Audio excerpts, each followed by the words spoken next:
distinguished Attorney General, the next Governor of the Commonwealth, the Honorable State.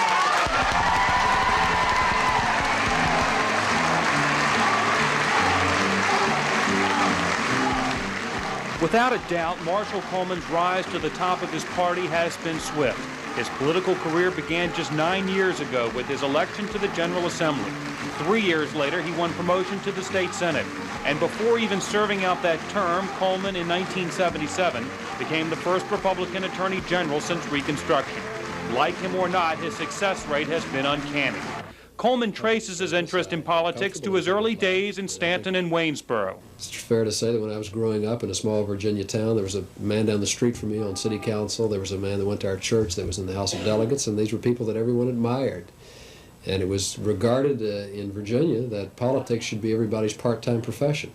So I guess I've always been interested in public life, but I never had the ambition or the idea that I could be the governor of Virginia until I got very active in politics. That activity began while he was a student at the University of Virginia. He became involved in a number of causes, including civil rights. I helped establish the rule that the restaurants in Charlottesville would be open to blacks and whites alike. That's simple justice. But I've always felt that in dealing with the people's money, that we ought to be very careful. We ought to treat it as if it were our own money, and even more carefully than we treat our own money. We can't be extravagant with the people's money. That, says Coleman, is the mark of a conservative activist, a label which he believes describes himself as well as President Reagan. He contends he's been that way his entire political life and can't understand why so many people question his conservative credentials now.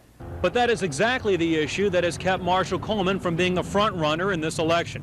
He has some strong opinions on who is the true conservative in this campaign, and we'll hear them tomorrow night. Joel Rubin, The Daily News. If Marshall Coleman manages to get elected governor next week, it will be to the chagrin of a number of staunch Virginia conservatives who in the recent past have steadfastly supported Republicans for statewide office.